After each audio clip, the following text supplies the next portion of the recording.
Queridos, nós estamos numa guerra, numa batalha.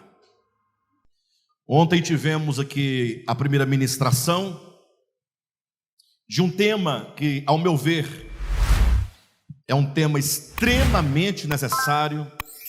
Colocar Cristo no seu único e exclusivo lugar. Ou vamos mudar, colocar Cristo no lugar que lhe é único e, portanto, exclusivo. Cristo como o centro de todas as coisas. Mas não pense que isso é fácil e é simples, nem fácil de transmitir, muito menos fácil de ouvir, porque nós estamos tomados de muitos conceitos, de muitos dogmas, de muitos achismos, muitas doutrinas que nós fomos recebendo e foram sendo sedimentadas dentro de nós ao longo dos tempos, de maneira que quando nos chega algo diferente, quando eu digo diferente, algo com o que nós não estamos acostumados a ouvir, nós geralmente temos uma postura de muita resistência, o que até um primeiro momento é normal do ser humano, não é?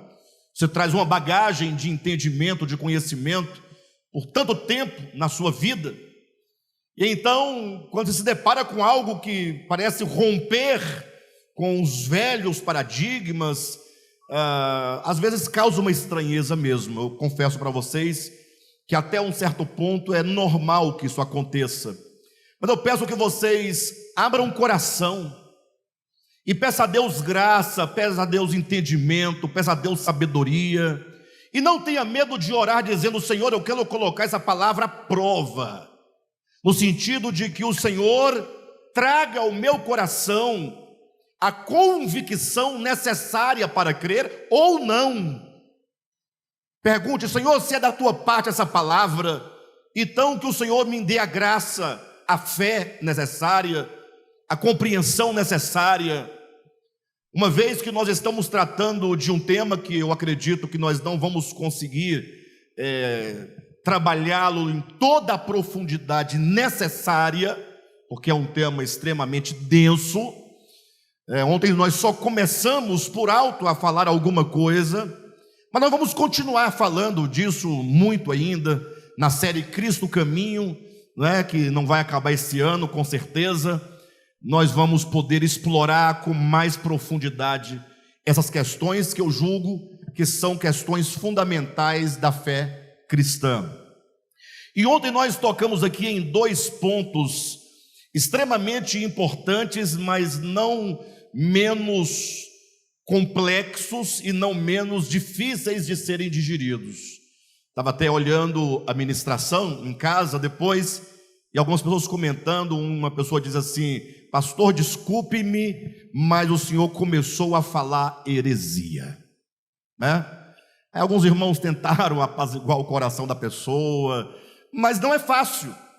Não é fácil você ter que abrir mão de um tanto de coisas que foram colocadas na sua cabeça para você se entregar completamente à verdade absoluta de que Cristo é tudo, o tudo absoluto.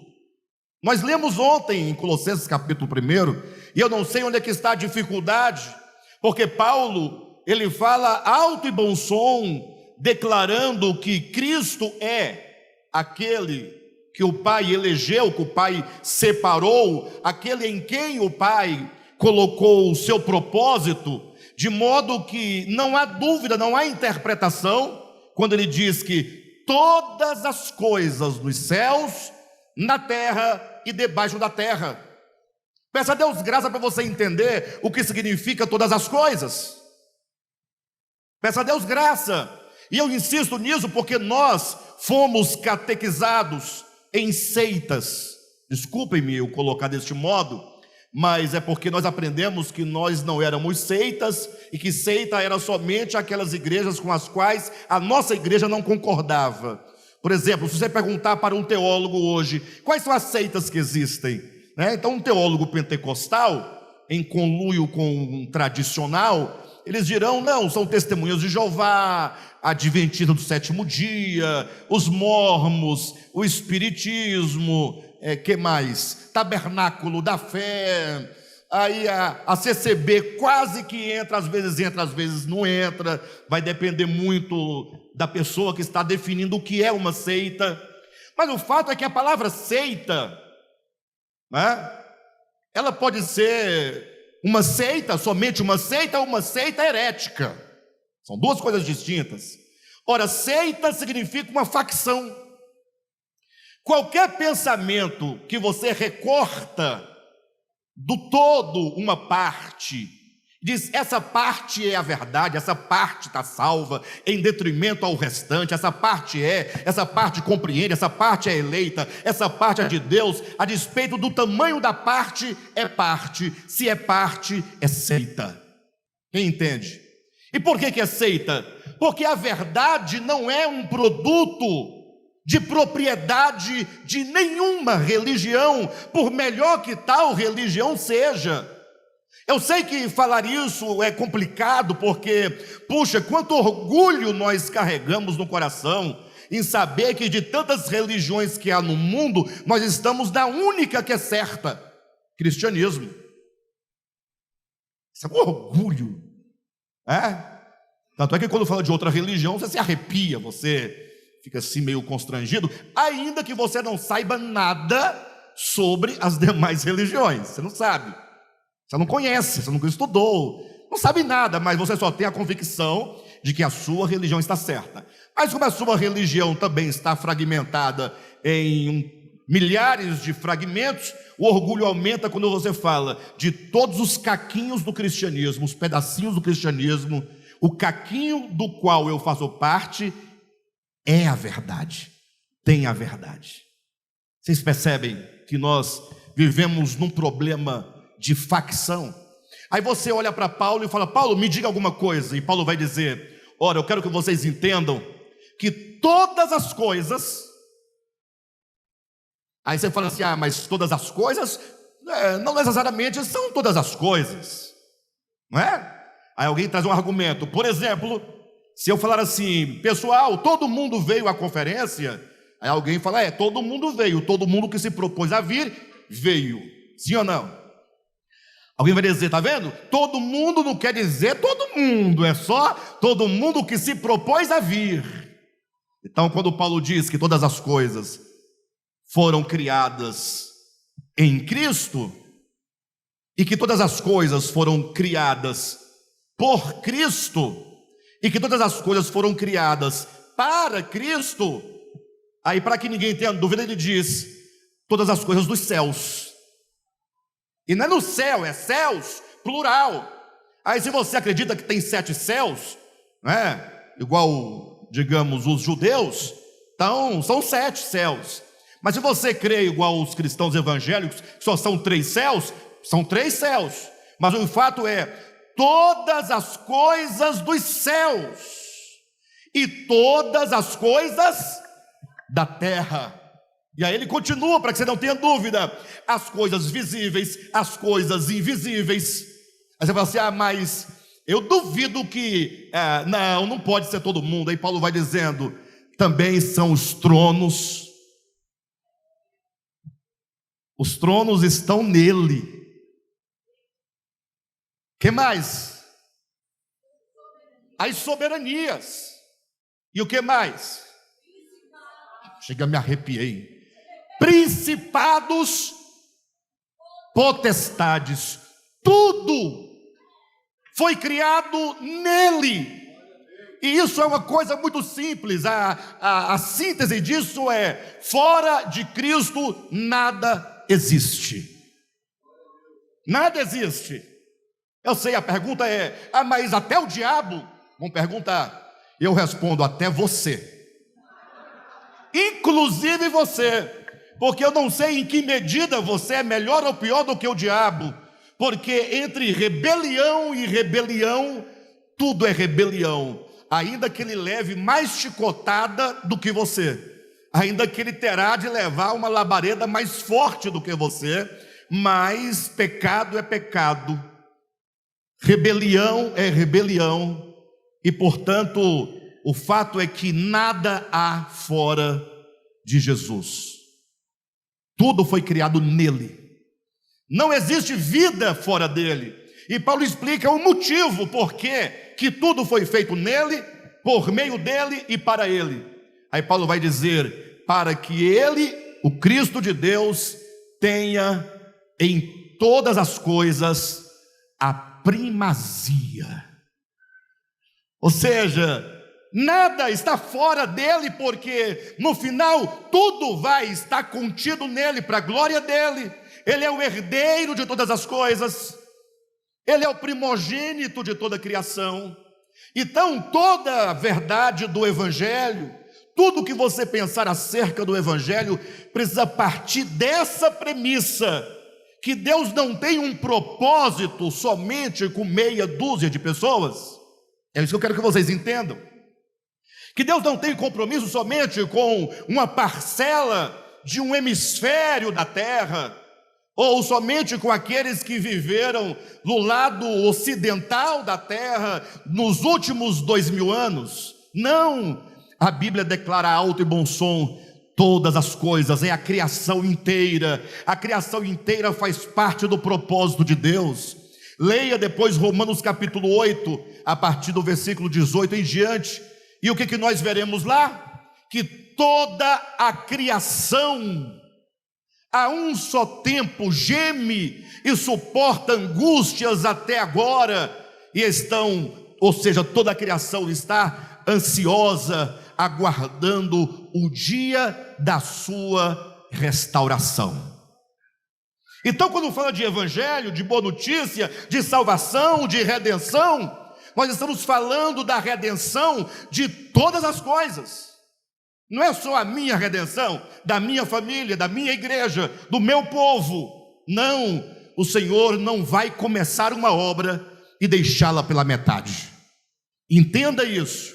Amanhã nós vamos entender melhor, porque amanhã nós vamos falar com mais precisão a questão da extensão da obra de Cristo, para mostrar como que a obra de Cristo, ela alcança todos os homens, alcança toda a criação, em todos os tempos. Lógico que dentro desse processo todo, existem modus operandi diferentes, de Cristo operar a redenção, é verdade, mas o fato é que no final, todas as coisas convergirão para Cristo. Amém, queridos? Mas aí entra o segundo ponto que tratamos ontem, que nessa grande criação existe um problema. Qual que é o problema? O problema das consciências e dos corações dos homens. Nem nós vamos falar de anjos, nem de principados, nem de potestades, só dos homens, basta a nós mesmos. O problema da consciência e do coração, uma vez que o homem criado por Deus, preste atenção, ele foi criado e dotado de liberdade. Eu não vou entrar nos méritos, não vou debater com um calvinista, não é? Falar que o homem é dotado de liberdade não tira a soberania de Deus, absolutamente pelo contrário. Nós entendemos que a liberdade que Deus dá ao homem, na verdade, coloca em muito maior evidência a soberania de Deus, porque só um Deus, ou só um ser verdadeiramente soberano, não ficaria receoso ou temeroso de criar um ser livre. Porque qual é o problema de criar um ser livre? Quem quer saber? Eu vou emitir uma opinião, não vou emitir a opinião, mas vou dar o exemplo, Gerar filho é complicado, sim ou não? Eu sei que todo mundo, os casais, às vezes as mulheres, às vezes o homem também, eu quero ter um filho, mas eu falo, você sabe o que significa? Porque você vai trazer ao mundo, falando no plano humano, né? Um serzinho que enquanto está sob o seu comando, o seu controle, o seu poder, tudo parece certo. Mas quando a criancinha cresce, nasce a crista, e ele fala assim, olha, eu não vou mais para a sua igreja.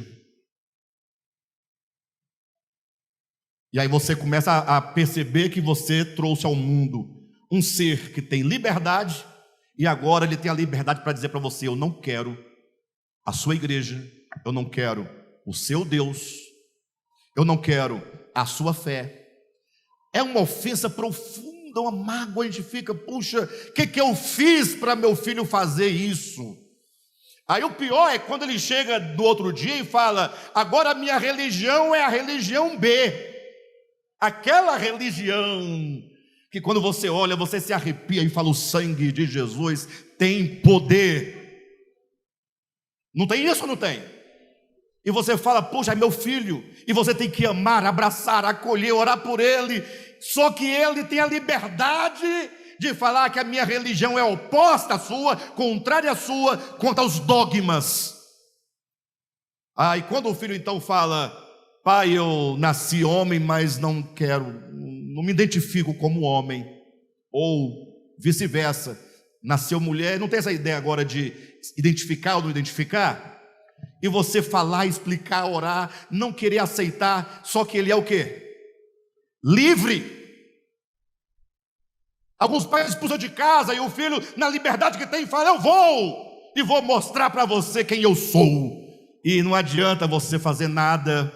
É um ser livre. E o pior, quando esse filho, alguns chegam ao ponto de querer oprimir os pais, bater nos pais, abandonar os pais. Aí, se você pensar em tudo isso, o que você vai pensar? Se você, antes de ter um filho, pensar em tudo isso, colocar na ponta do papel, você vai desistir de ter um filho, não vai? Se você não, quem quer ter filho, não pense em nada disso. Não pense, porque não adianta. De vez em quando aparecem uns casais por aí com os filhos que já cresceram, tudo meninão de igreja, tonto, só tomou todinha a vida toda, iogurte, não conhece nada, aquele meninão velho, toca bateria na igreja, toca contrabaixo, mas não é, porque meninão de igreja toca tudo, mexe no som, coisa boa, aquele meninão velho tonto, mas isso é uma exceçãozinha.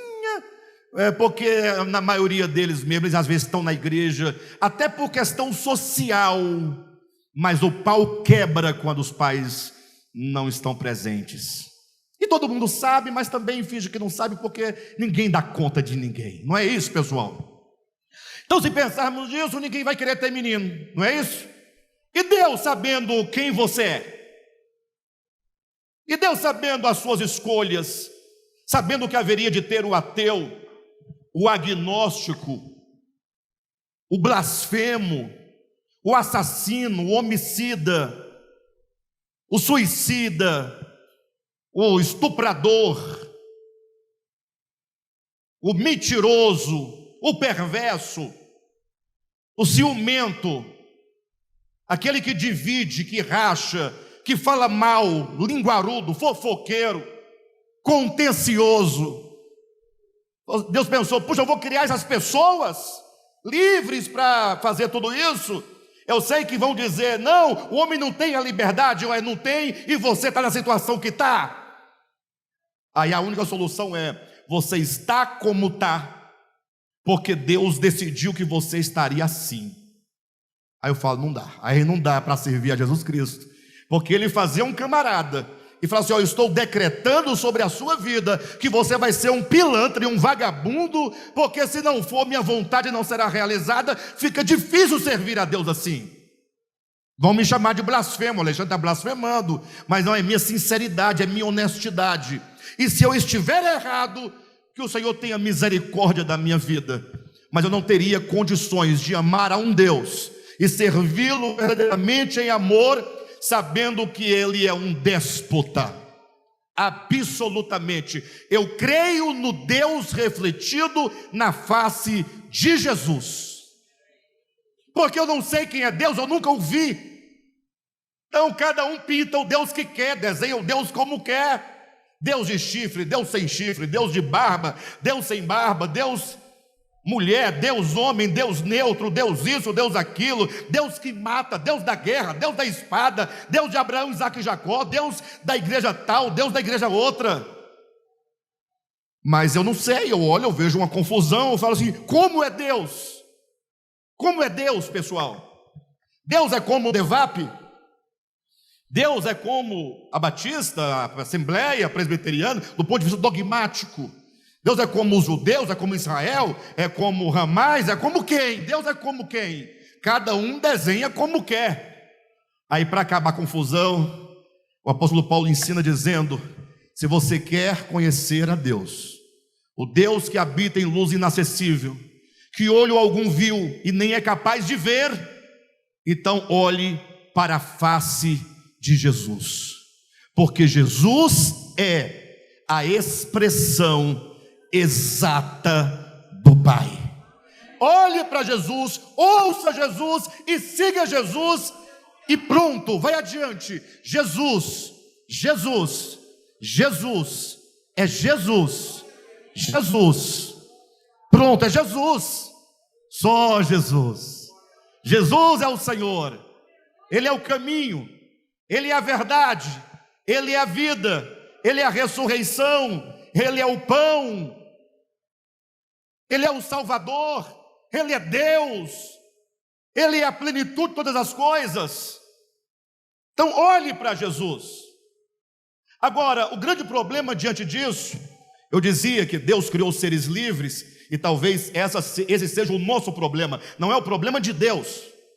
Deus não tem problema com a nossa liberdade, porque sendo Ele soberano, Ele não temeu criar seres livres. Ele sabia que o filho pródigo haveria de sair de casa. Sabia? Lógico que ele sabia. Eu dizia ontem que nem é muito apropriado você falar acerca de Deus que Ele sabe ou não sabe, porque o saber está para o homem, porque Deus é, e o que é não tem que saber, Deus é. Essa ideia de saber, de fazer, é tudo questão humana, mas é a linguagem que nós temos. Então Deus, sendo todo poderoso, todo suficiente, sendo soberano, Ele criou os seres livres, porque Ele acredita, Ele sabe do seu poder de consumar a obra que um dia Ele começou a realizar.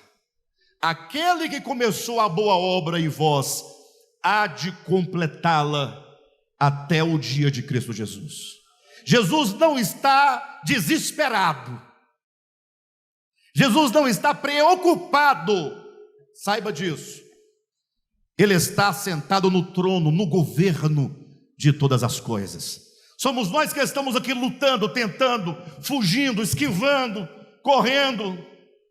Mas o fato é que essa tal da liberdade, e a tal da liberdade, queridos, é aquilo que está lá na parábola do filho pródigo. Eu só vou me remeter a esse ponto.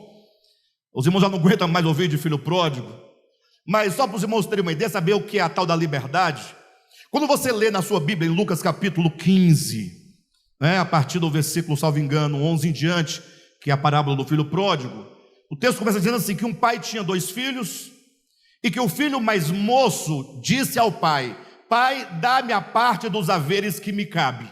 Não é isso que diz o texto? Em outras versões diz: pai, dá-me a parte da herança. Tem outras Bíblias que diz: dá-me a parte dos bens. Mas o fato que bens, herança e haveres é uma só palavra no grego. Você pega um texto grego, só tem uma palavra lá. Nem é bens, nem é herança, nem é haveres. Porque o que você pensa quando fala: dá-me a parte dos bens que me cabe? Não é a grana? Não é? Tem uma fazenda, dá 30 boi para ele, dá 30 vacas, 40 cavalos, uma soma de ouro e tal. Mas o texto não está dizendo disso. A palavra no grego para bens é bios, que se traduz literalmente para vida. Então a ideia da parábola é: pai, dá-me a minha vida. Essa é a ideia da liberdade. Pensa, você que tem um filho, ele cresce, aí chega para o pai quando está com seus 16 anos de idade, que é a fase mais crítica, 16, porque já passou dos 15, não chegou aos 18, mas está naquela fase intermediária, os hormônios estão, e a casa do pai, ela tem regras, tem leis. Mas são leis de amor, são regras de proteção, é o cuidado. Todo pai aqui, embora sendo maus, nós somos maus, disse Jesus, sabemos dar boas dádivas. Quando você fala, filho, não vai, não é maldade, não é privação de liberdade, é cuidado, não é? Mas então o filho às vezes olha para o pai e seja o quê? Está tirando a minha liberdade. Aí o filho diz, pai, dá-me a parte da herança que me cabe, dá-me a minha vida. Eu quero viver a minha vida. E eu não tenho como viver a minha vida na tua casa, com os teus limites, com a tua comida. Até porque o filho, nesse momento de perturbação e de cegueira mental e espiritual e de toda sorte, ele pensa assim, até o fato de eu comer a comida do meu pai, se não sou eu quem produzo, me humilha, me diminui, tira minha potência, porque eu tenho que comer e olhar para ele e saber que ele sabe que eu sei que eu dependo dele. Então o filho fala, eu vou sair de casa, eu vou trabalhar, eu vou ter minhas coisas, eu vou ter minha vida, minhas decisões, eu vou ter meu tudo. Esse é o problema da liberdade. Então os homens criados por Deus, como nós dissemos ontem, todos foram criados em Cristo. E também os anjos, diz o texto. Vamos ficar só nos homens? Melhor. Mas o fato é que esses homens criados em Cristo têm a tal da liberdade, e aí eles decidem viver por conta própria. Quem está entendendo? E aí começa o grande problema, porque é diferente. Jesus é maravilhoso. Como é que ele conta uma parábola dessa? Como é que ele cria uma parábola dessa? Porque quando um filho sai de casa, ele pode sair na hora certa, pelo motivo certo, para construir a sua vida, mesmo de relativa independência do pai, quando sai para casar, não é? O filho foi criado, cresceu, estudou, tal, aí um dia fala, pai, eu estou com a namorada, ou pai, estou com o namorado, aí conhece, família abraça, noiva, aí todo mundo dá presente, faz uma festa, aí chega aquela despedida que ele sai, não é? O pai chora, porque o pai chora mais que a mãe, em alguns casos. Se for filha, se for filho, talvez o pai não sofra tanto. Problema cultural, né, pessoal? Bem, de todo modo, o fato é que quando sai por um motivo normal de casamento é uma coisa. Agora, quando sai adolescente, como o pródigo saiu, ele sai porque ele está tocado no coração. Presta atenção, começou a pregar agora. Ele sai porque ele está tocado por uma profunda inimizade contra o pai. Por que eu falei do casamento? Porque o filho ou a filha, quando se casam, saem de casa com muito amor e saudade. Sim ou não? E os laços do coração, todos bem atados. Sim ou não? Mas é diferente quando o filho sai por revolta, por querer a sua própria vida. Sai com um coração ferido, picado pela serpente da desordem, do caos, da raiva, da desconfiança, da inimizade.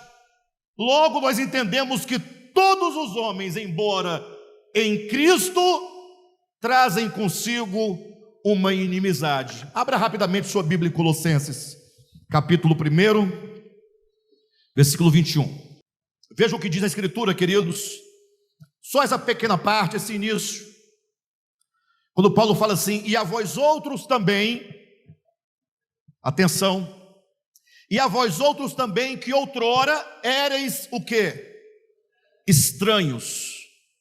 Estranho a quê? A Deus? Em que sentido o homem pode ser estranho?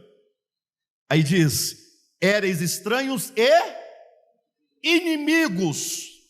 Inimigos por quê? Inimigos no entendimento pelas vossas obras malignas. Então essa é uma descrição da condição do homem depois da sua queda. Irmão, em nome de Jesus, minha irmã, ouça aqui, entenda isso, peça a Deus graça, entendimento, pede ajuda. Qual que é o seu problema em relação a Deus? Você tem que entender qual que é o problema. Qual que é o problema do pecado? O que é o pecado? Porque enquanto você estiver preocupado com a roupa do outro, com o cabelo do outro, com a unha do outro, com a comida do outro, com a música do outro, com o dogma do outro, você está muito longe de melhoramento. Você está muito longe de salvação. Entenda, o problema do homem não é falta de uma igreja evangélica. O problema do homem não é falta de uma Bíblia. Porque se Bíblia fosse a solução, você não estaria como está. Na minha casa já teve ocasião de eu ter mais de 20 Bíblias. Hoje eu devo ter umas 10. Porque eu não dei conta, doei muita Bíblia. Era muita Bíblia, aí não tinha necessidade. É porque eu tenho a versão atualizada, eu tenho a corrigida, eu tenho a contemporânea, eu tenho a King James, aí eu tenho a Bíblia de Jerusalém, eu tenho a Scofields, eu tenho a Reformada, eu tenho a Ave Maria, eu tenho a Ecumênica. Porque quem trabalha com Bíblia tem que ter material para estudar, sim ou não? Não é? Ah, Alexandre, como é que você sabe de tudo isso? Tem que ler. Só prefere não ler, prefere mandar um zap. Pastor, o que é isso? Eu vou mudar meu nome no zap, vou colocar lá, é o Google de Deus. Aí, Marcinho, o que é inimizade? Não, dá um Google. Aí pronto, o Alexandre vai lá e responde. Mas o fato é que nós precisamos entender qual é o nosso problema. Você já observou que você parou de beber e o seu problema não resolveu? Quem já pensou nisso? Talvez tenha até resolvido um dos seus problemas quando você parou de beber. É verdade. Tem gente que tem que passar muito longe de bebida porque vira rico, macaco, violento, vira tudo. Aí dá um problema grande, acaba com a família, acaba com os filhos, acaba com todo mundo, dá mau testemunho. Aí tem que passar longe mesmo, tem razão. Se você parou por esses motivos, você fez grande coisa, muito boa, mas não alterou a essência do seu coração e da sua consciência. Ele te deu um melhoramento de alguns comportamentos relacionados àquela prática. Mas nós temos que perguntar qual que é o meu problema. E a Bíblia diz: o seu problema é que você é inimigo nos seus pensamentos. Você fala assim: eu não sou inimigo. Eu digo eu sou, você é. Em maior ou menor medida, nós ainda estamos em processo de libertação de toda e qualquer inimizade. Olha para a inimizade de Adão. Adão, qual foi a inimizade de Adão? Quem sabe? Qual foi a inimizade de Adão e Eva? Como é que eles manifestaram algum nível de inimizade contra Deus? Foi a serpente que falou assim: olha, Deus falou que acontece o que com você? Se você viver pela árvore do conhecimento, comendo o seu fruto. A mulher respondeu o quê? Deus disse que nós morreremos. Aí, o que a serpente falou? É certo que não morrereis. Ela acreditou em Deus ou na serpente? Logo, ela é amiga da serpente e inimiga de Deus. Quando você duvida da palavra de Deus, você está em inimizade com Deus. Agora você fala assim: não, mas eu acredito na palavra de Deus. Aí, quando você diz que acredita na palavra de Deus, mas não a leva a sério, é porque você de fato não acredita. Concorda ou não? Quer ver uma coisa? Quem aqui quer uma casa? Uma casa aqui em Brasília, no valor de R$700 mil. Você não tem casa? Pronto, então o Marcinho quer a casa é sua. Quando for na segunda-feira, 3h15 da manhã, nós vamos resolver esse problema. Perfeito? Se ele acredita no que eu estou dizendo, digamos que ele depositasse confiança, e ele tem uma necessidade, e ele acredita que ele vai conquistar, o que ele vai fazer? Ele vai proceder em conformidade com a palavra, sim ou não? Ele vai, 3h15 está onde? Na porta da minha casa. Bora, pastor, bora, acorda, minha casa. Agora, se ele não me levar a sério, ele vai fazer o quê? Eu vou dormir. Eu tenho mais algo que fazer. Se ele for tão bom assim, quiser me dar a casa, ele dá outra hora.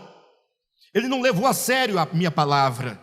E nós dizemos que Deus é isso, é aquilo outro. A gente fala que Jesus é 10, que Ele é o máximo, que Ele é 1000, que Ele é tudo, que está tudo certo, Ele é a plenitude de tudo. Mas quando Ele diz, quando o teu irmão pecar contra ti, perdoe-o. Aí você fala, Senhor, mas, puxa, eu já perdoei, eu tenho que perdoar, mas quantas vezes? 7 vezes está bom? Jesus fala, não, 70 vezes 7. Você leva a sério a palavra dele? Estou perguntando. Aqui nós temos um salão com 200 e poucas pessoas hoje, mais do que ontem. Eu pergunto para vocês, não precisa levantar a mão não, mas o desafio está feito de todo modo. Quem aqui leva a sério Jesus, a palavra dele? Calma, vocês não estão perdidos de tudo. Todos nós o levamos a sério, mas nós ainda temos muita inimizade não tratada. Não é que nós não o levamos a sério, senão não estaríamos nem aqui. Mas o fato é que nós não o levamos a sério ainda como nós havemos de levá-lo, porque estamos sendo ganhos, mas existe inimizade. Quando Jesus fala assim, por exemplo, Pedro, embainha a tua espada, guarda a espada. Mas por que, Jesus? Porque existe uma lei, Pedro, que quem fere com espada, morre a espada. Então guarda a sua espada. A mensagem do Cristo é, guarda a espada. Por isso que no milênio é dito que a espada e as lanças vão ser transformadas em ferramenta para arar a terra. Não está lá no Antigo Testamento? Transformarei as vossas armas, vossas lanças, espadas em arado. Porque no reino de Deus não tem lugar para nenhum tipo de violência. E nós muitas vezes vamos colocar em xeque e em dúvida o que o Cristo de Deus ensinou por causa da nossa inimizade. Pense comigo, depois de Adão, o que duvida da palavra de Deus, vem Caim. Como é que a inimizade em Caim se manifesta? Vocês viram aqui hoje, pessoal? Quem viu? Hoje à noite, a Andreia cantando. Irmã Andreia, quem viu? 4 pessoas viram, maravilha. Canta bem, não canta? Não, fala a verdade. É um dom de Deus, não é? É um dom de Deus, maravilha. Puxa, que raiva, que ódio. Não, eu estou falando sério, porque eu tenho vontade de cantar, irmãos, e nem fôlego eu tenho. Parece um urubu cantando, mas eu canto. Mas toda vez que ela canta, agora, até que dá para controlar meu nervosismo, minha raiva, meu ódio, mas quando o Valmir canta, naquela frase é a vida, eu fico pensando, eu ainda vou pegá-lo numa emboscada. Nós estamos brincando, mas isso acontece, ou não acontece? Em razão da voz de uma pessoa, do emprego de alguém, do marido de alguém, do filho de alguém, da casa de alguém, de uma vida bem-sucedida, do sucesso de alguém, carro, qualquer coisa, até da vida religiosa do outro. Caim olhou, falou assim, o que essa Abel está pensando da vida? Que é só assim, ele vai chegar lá, oferecer umas frutas velhas, uns repolhos, alface, e eu, né? Ou melhor, o contrário, né? Contrário, vamos corrigir. É Caim dizendo de Abel, né? Caim falou assim, o que Abel está pensando? Ofereceu lá uma ovelha velha. O que é uma ovelha? Todo mundo tem ovelha. Agora, os meus quiabos, meus alfaces, Minhas couves é difícil para plantar, regar, cultivar, não é fácil não. Aí Deus aceita Abel e não me aceita. Aí a inimizade começa com um problema de inveja. Inveja é inimizade contra Deus e contra a sua criação. E essa inveja algumas vezes chega a vias de fato e chega até mesmo à morte. Ou não? Aí veja, mais em seguida, depois de Caim, tem Lameque no capítulo 4 de Gênesis. Lameque tinha 2 mulheres. Não vou nem entrar nesse caminho, para não criar confusão no nosso meio. Mas o fato é que ele tinha 2 mulheres, não é? Adá e Zila. E um dia ele chegou em casa, falou: minhas mulheres, ouçam-me, ouçam mulheres de Lameque.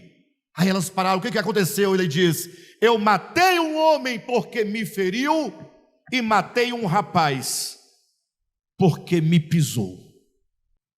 Aí você fala assim, mas que cara violento, né? Aí Jesus fala: pois aquele que no seu coração se ira contra o seu irmão e permite que essa ira o consuma a tal ponto de você passar a desprezar o teu ofensor, você já o matou no seu coração. Não é inimizade? E a inimizade declarada contra a sogra? Eu sei que não é fácil. Não é fácil. Mas não tem disso. Tem uns que se dão bem com a sogra, outros nem tanto. Outros dizem que não pode morar nem perto da sogra e nem longe demais da sogra, porque se morar muito perto, ela vai todo dia. Se morar muito longe, ela vem com as malas passar 30 dias. Então tem que ser intermediário para dosar. Mas não tem essas coisas ou não tem? Fala sério. Existe ou não existe isso? Existe inimizade, inveja no seio da igreja?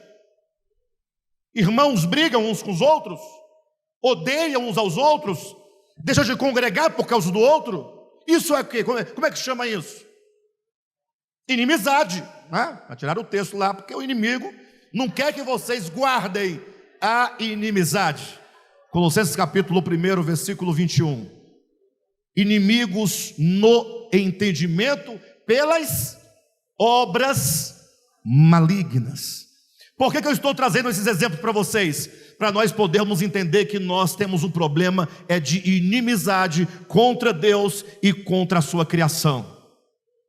Contra Deus, por causa da sua palavra, por causa das suas leis, por causa do seu governo. Nós queremos as nossas leis, o nosso governo, não é? A nossa glória, a nossa vida.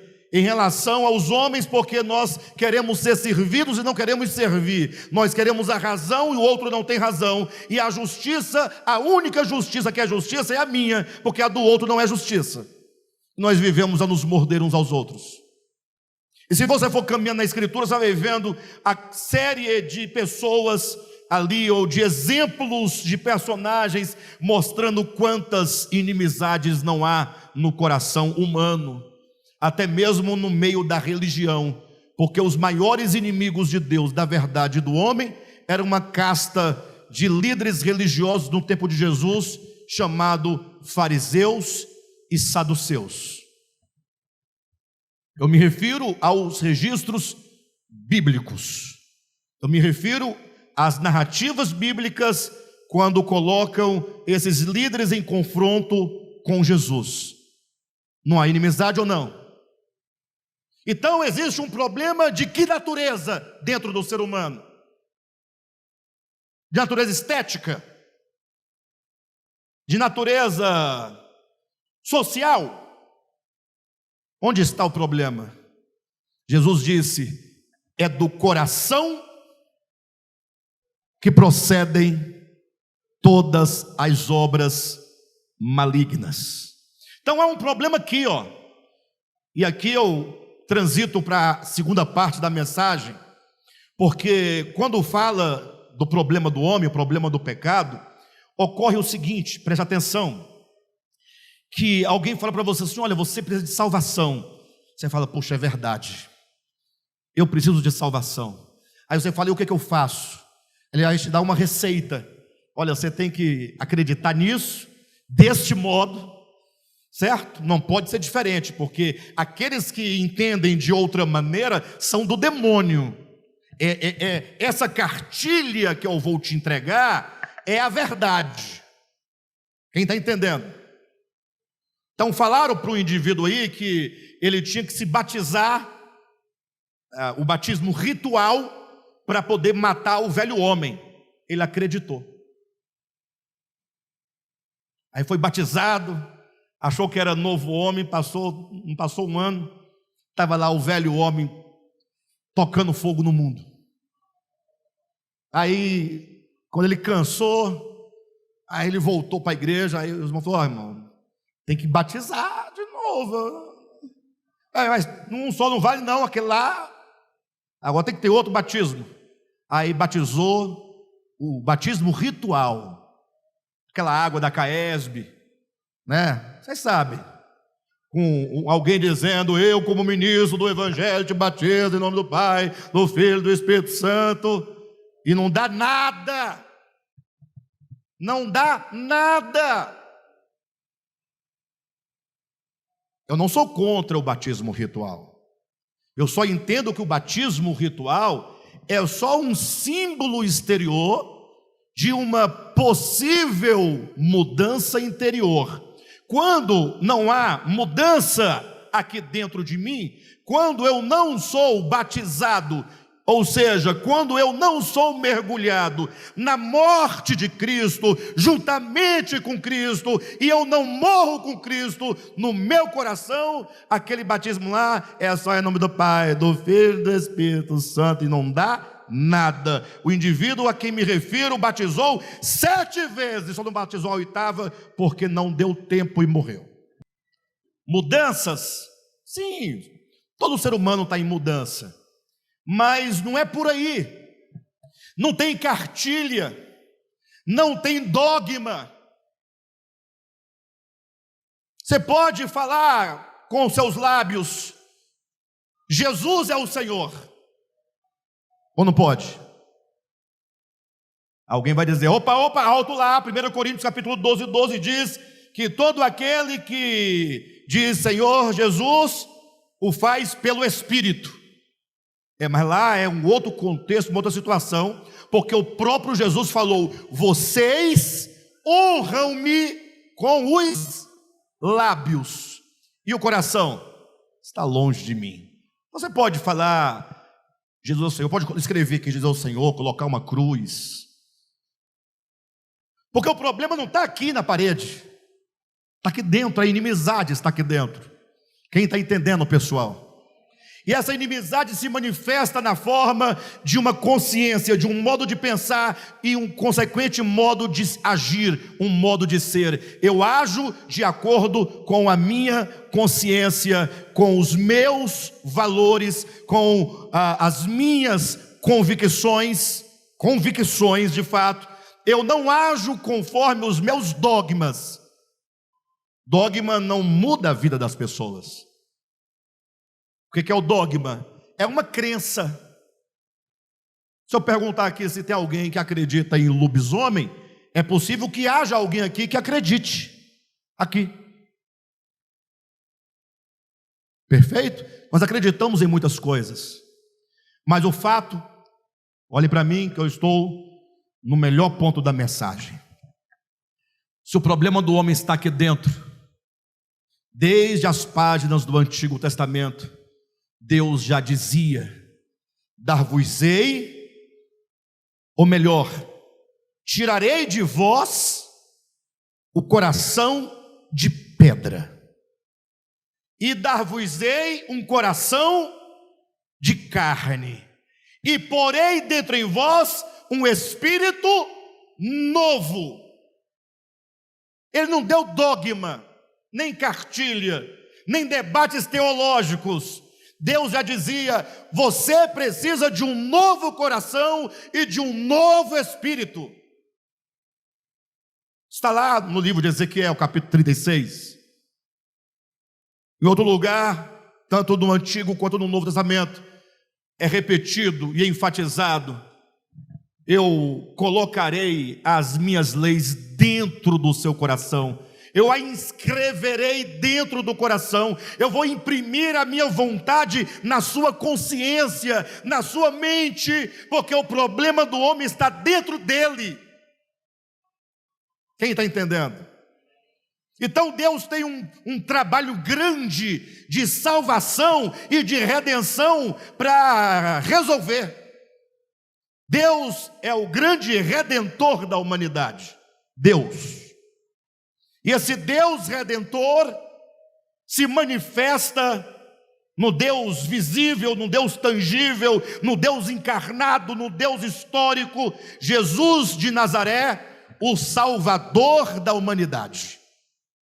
Na plenitude dos tempos, Deus enviou seu Filho, nascido de mulher, nascido sob a lei, e ele veio como homem, carne e osso, carne e sangue, a minha semelhança, a sua semelhança. E o que ele veio fazer? Digam para mim. Ele veio nos redimir. E aqui é o problema, porque se ele veio me redimir, e se ele próprio disse que o meu problema está dentro de mim, porque é do coração que procedem as obras malignas, ele tem que realizar uma obra onde? Dentro de mim e não fora de mim. O de fora vai ser o resultado, a manifestação. Por isso que eu sempre perguntei há muito tempo, nos meus estudos antigos, e eu demorei para entender, por que para salvar o homem, Deus tem que se fazer homem?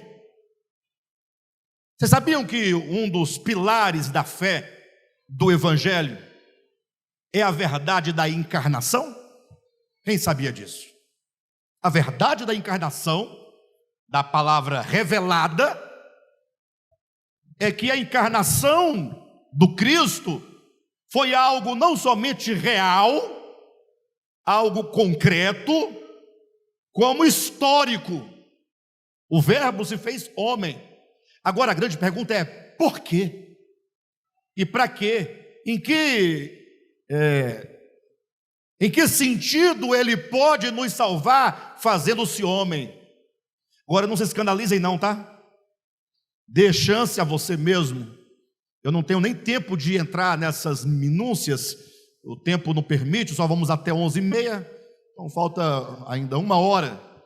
Então, bem, de todo modo, brincadeiras à parte, o fato é que não tinha outra maneira de Deus salvar a humanidade, senão decretando e determinando e decidindo, dizendo: eu vou salvar o homem.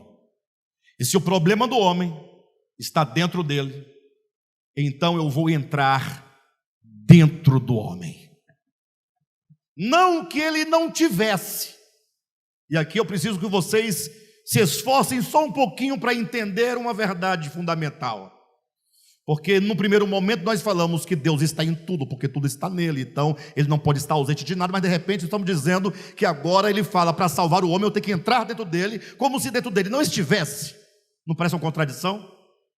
Mas entenda, o Cristo de Deus, ele está presente em tudo e em todos no que tange a sua imanência. É impossível haver qualquer existência que não seja nutrida e sustentada pela vida que é Cristo. Nesse sentido, seja você, seja um cavalo, ou seja uma pedra, depende dele. Mas qual é a diferença sua para um cavalo e uma pedra? Bem, sua e do cavalo para a pedra nós sabemos. Agora, sou para o cavalo, nem tanto. Aí tem um pouquinho de reações animalescas, não temos não? De bestas, de animais selvagens. Pense nisso um pouco. Mas o fato é que qual é a diferença? É que na pedra e no animal, Deus ou Cristo só pode estar presente na sua imanência.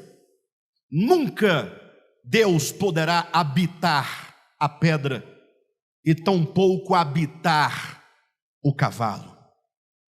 Porque quando Jesus fala, eu virei e farei em vós morada, farei habitação, morada, habitação, lar, casa, implica relacionamento, implica comunhão, implica amor. E quem aqui tem uma casa em que falta relacionamento, falta amor, você sabe que você fala assim, puxa, eu preferia estar debaixo de uma ponte, sem lar, sem casa, mas ter paz. Então, somente no homem pode o Cristo de Deus ter comunhão. Lembra, entrarei em sua casa e cearei com ele e ele comigo. Uma mesa, não tem símbolo maior do que amor, comunhão, né? Prazer, satisfação, relacionamento, do que uma mesa numa refeição. Então a ideia é que Deus falou assim, eu vou entrar no homem para habitá-lo. Por isso diz, e o verbo se fez carne e tabernaculou entre nós, porque o verbo passou a habitar o homem Jesus.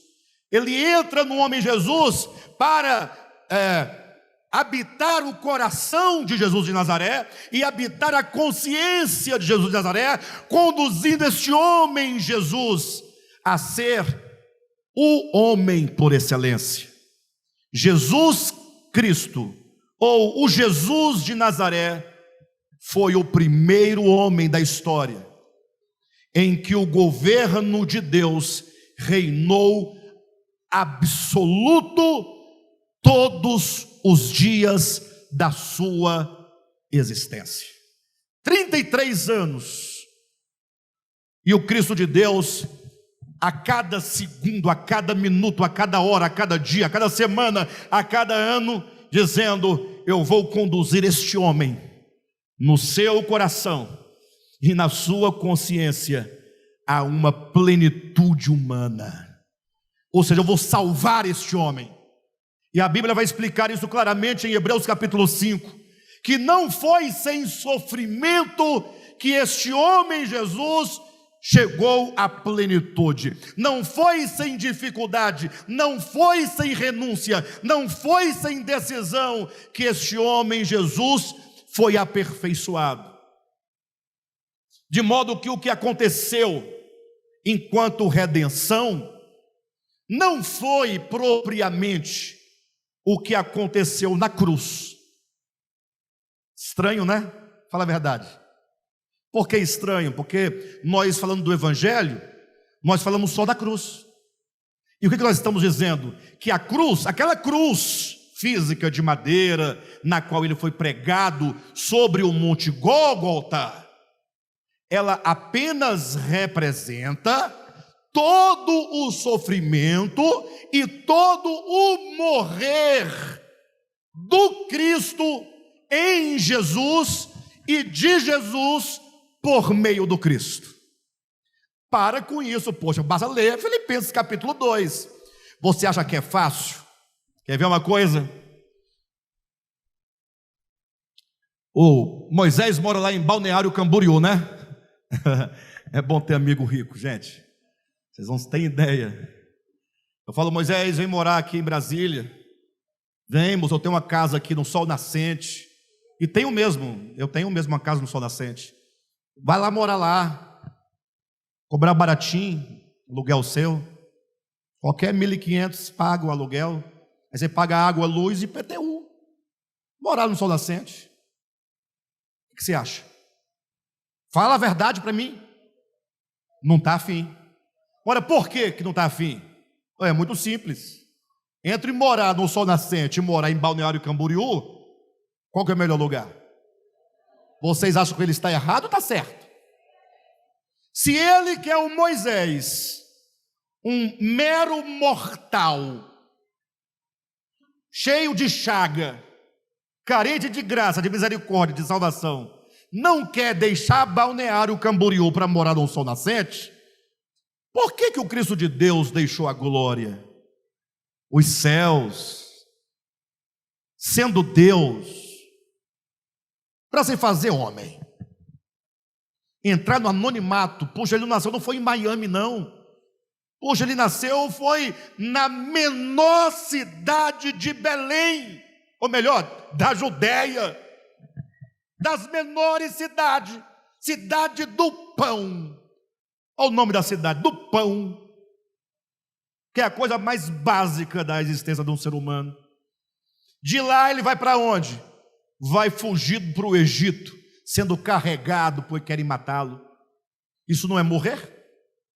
Não é o que Paulo vai dizer lá em Filipenses 2? Não é a sua kenosis, o seu esvaziamento? Quando a Bíblia diz que o Cordeiro de Deus foi morto desde a fundação do mundo, eu pergunto, como pode? Só tem uma explicação: o morrer do Cristo não acontece exatamente e meramente na cruz, acontece no esvaziamento do ser, já é morrer. Então ele começa a morrer desde a eternidade, mas quanto à história humana, essa morte começa a se manifestar de fato desde a encarnação. Em Belém, vai para o Egito, quando volta, fala, vamos para Jerusalém? Não, você vai para Nazaré. Nazaré é mais ou menos como o sol nascente na ideia da época. Quando chega aos 30 anos, nem os seus irmãos acreditam nele. Vocês sabem de toda a história. Quando ele está no topo da cruz, agora veja essa imagem, ali traído, vendido, negado, desprezado pelos próprios discípulos, cuspido, insultado, machucado, julgado por homens maus e perversos, sendo ele quem ele é, o Rei da Glória. Nesse momento da cruz, esse que está aqui, nessa posição dimensional, porque a cruz é colocada deitada, sim ou não? Ele é pregado, e agora a cruz é o quê? Levantada. Ele é colocado nessa posição vertical. Quem está entendendo? De uma posição de imanência na criação, sim ou não? Ele agora é levantado da terra para o alto, porque esse seu morrer, esse seu se entregar, esse seu renunciar, tem um propósito e tem um fim. O propósito: abrir um caminho dentro da consciência e do coração do homem. Por isso ele se fez homem dentro de Jesus, e é no homem Jesus, esse homem Jesus, quando chega à última consequência da sua rejeição, que ele é crucificado, ali naquele momento, quando ele fala, Pai, a ti entrego o meu espírito, está tudo consumado.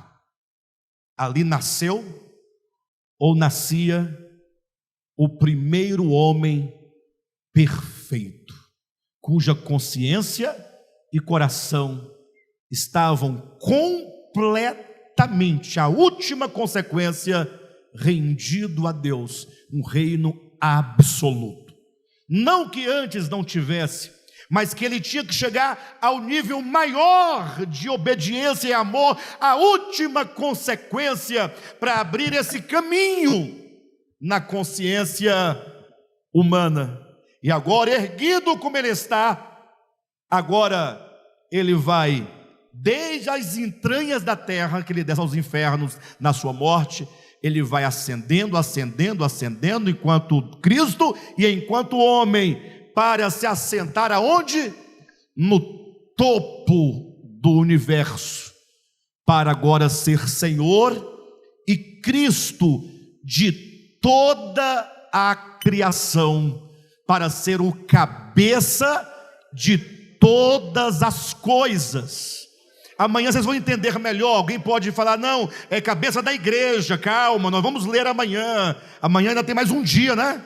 Então, ele sai da posição horizontal para ser erguido, para ocupar o topo. Ele é o cabeça do universo.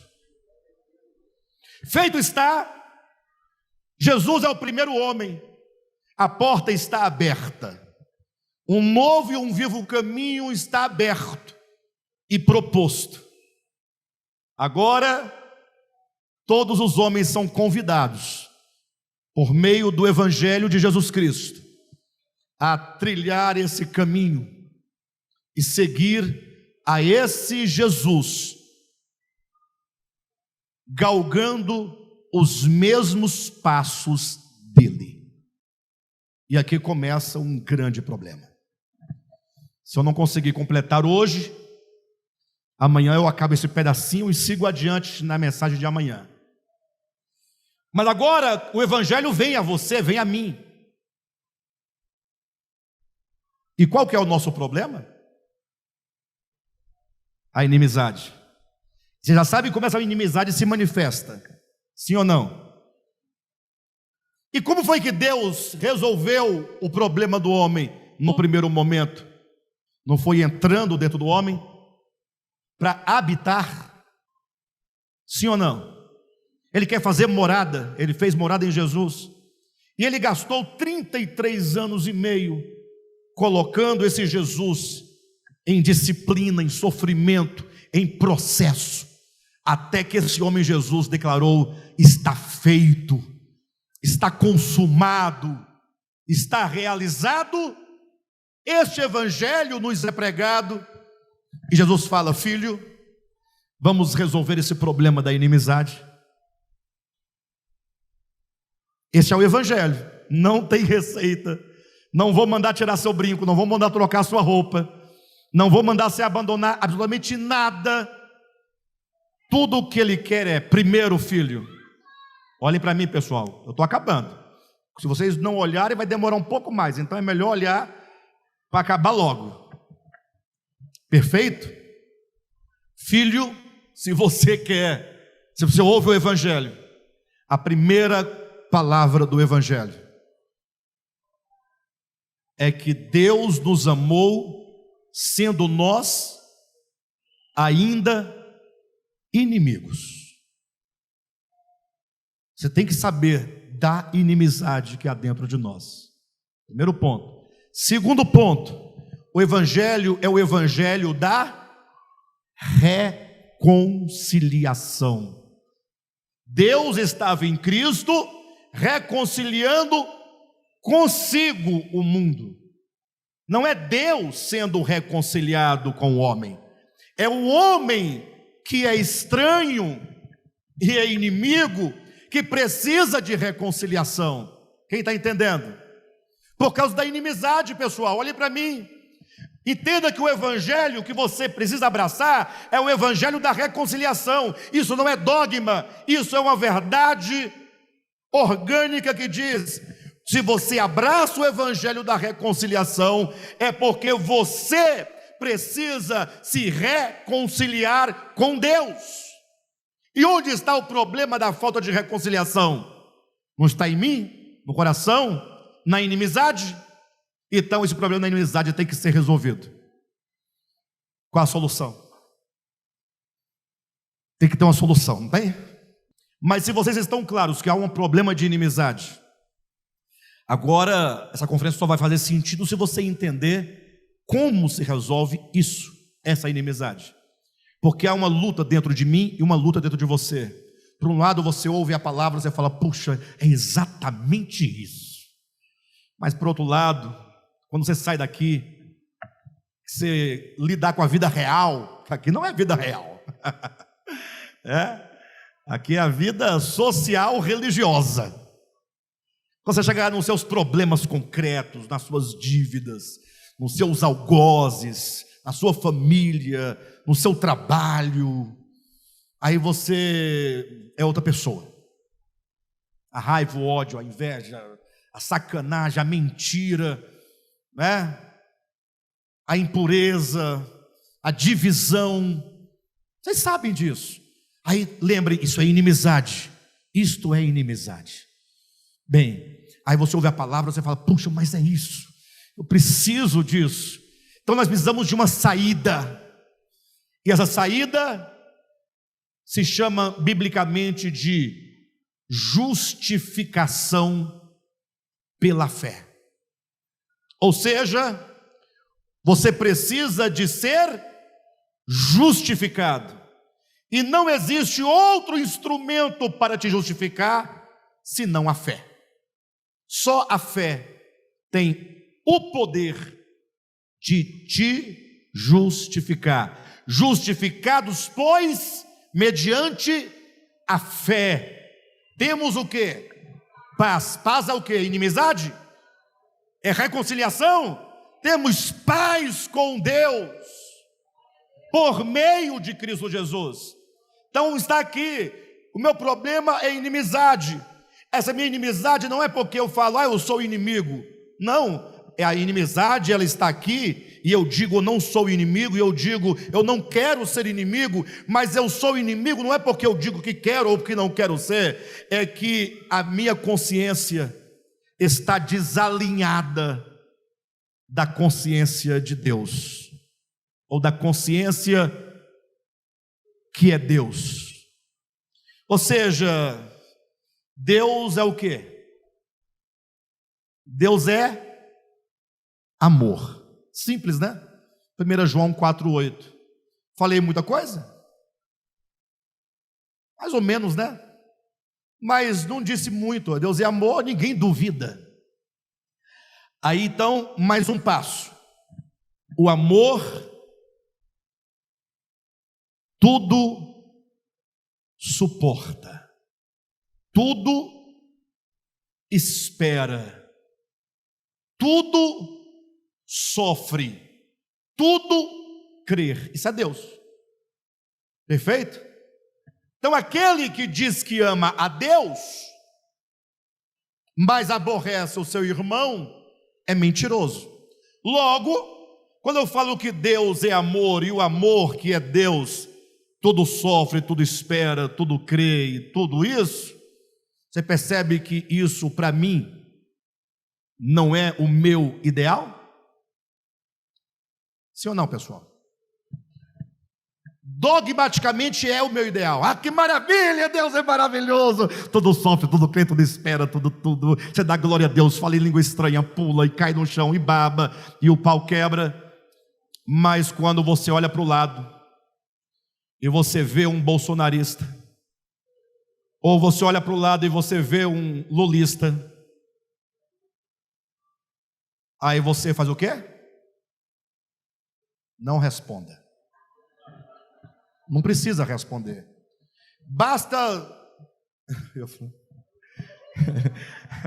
Basta dois indivíduos dessa categoria para nos mostrar a nossa inimizade. Não precisa nem ser um punch da vida. Basta ser só Lula e Bolsonaro para estremecer tudo e jogar o dogma por terra. O que eu quero é matar mesmo. É para matar, é para morrer, é para prender. Ah, que coisa é essa? E se você olhar para o lado e ver uma mulher, coitada, tem nada a ver com nada, ela só entendeu o seguinte: só vende acarajé se vestir aquelas roupas. A mulher nunca foi baiana, nasceu lá no Pernambuco, mas ela só quer vender acarajé. Ela falou assim: o jeito é colocar um turbante, umas guias, uns negócios, de vez em quando dá um trimelique. Coitada, a mulher nunca entrou num terreiro, ela só quer vender acarajé, porque senão, se não for verdadeira, a baiana não vai comer né? É falso o acarajé. Aí você olha, o que você fala? Sangue de Jesus tem poder. E se entrar uma aqui agora? Quem é que é sentado do lado de uma pessoa? Ah, essa mulher está endemoniada, vai cair endemoniada aqui do meu lado? É porque tudo sofre, é porque tudo espera, é porque tudo crê. Facilmente nós entendemos que a nossa consciência está desalinhada da consciência divina. Entenda isso. Você vai sair aqui essa noite dizendo: eu preciso ajustar ajustar a minha consciência. A melhor maneira de você entender isso é um rádio. Aqueles antigos que você passava e tinha um negocinho que ia passando assim nas frequências, lembra? Aí para você encontrar uma sintonia demorava. Aí chega uma hora que fica assim meio falando, meio zumbindo. Aí você fica ali tal, até que você consegue chegar num lugar assim mais ou menos. Aí você consegue entender alguma coisa. Você está sintonizando, colocando em sintonia. Então, um rádio que não consegue sintonizar é como a mente humana que não consegue se comunicar com a mente divina. Você pode ser crente evangélico, fariseu, escriba, sacerdote, apóstolo, nada disso me anima. Eu quero saber se a nossa consciência se ajusta ou não com a consciência divina. Precisamos ajustar nossa consciência. E só tem um caminho: a fé.